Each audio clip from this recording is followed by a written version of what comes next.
Heyo and welcome back. So, I've never actually made a mobile game before. Let's try and fix that. So, during the summer holidays, I was just watching YouTube on my phone when it suddenly hit me. I could make a mobile game. I know this might sound quite random, but for me it seemed like the obvious conclusion. Well, anyways, up until that point, I'd never actually made a mobile game before. So I was basically going into this blind, with the exception of having watched a Brackings tutorial on touch input some time before that. And as I wanted to give myself a challenge, I also limited my time to develop to only 4 hours, which was actually a great idea in retrospect, as it really helped me stay focused on making the game. So, with everything set up, I started brainstorming about what game I then actually wanted to make. Quite early I had come up with the name Tap Defense, which I really liked and wanted to design my game around. And after only a few minutes, I had a basic game together.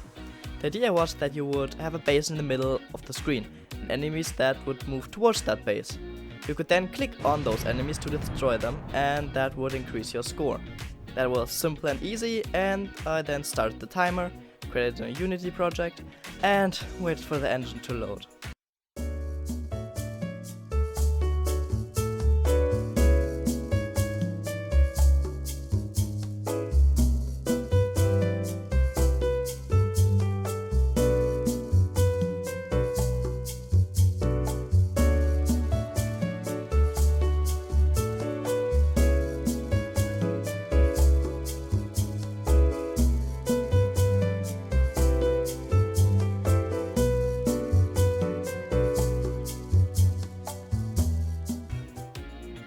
So, after wiggling my broken charging cable about 15 times in every single direction, I set it up to be able to view the game on my phone using Unity Remote 5, which is actually really cool.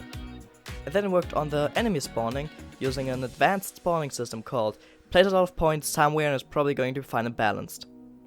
I then also added a trail to them, which made them really stand out and look quite awesome. I then looked at creating a way for me to kill the red blobs, which is actually quite simple.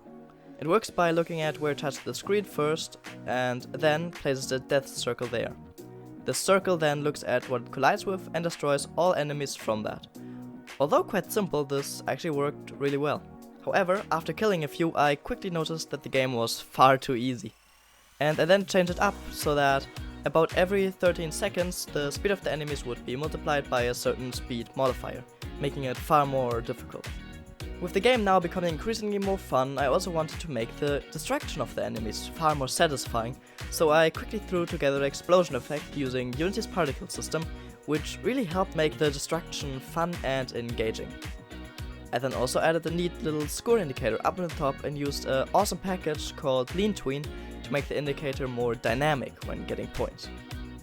With all of that in the game, there was however still something major missing, that being the ability to actually lose the game. So I quickly just threw together a little window that would come down from the top of the screen, show you your score, and tell you if you broke your high score.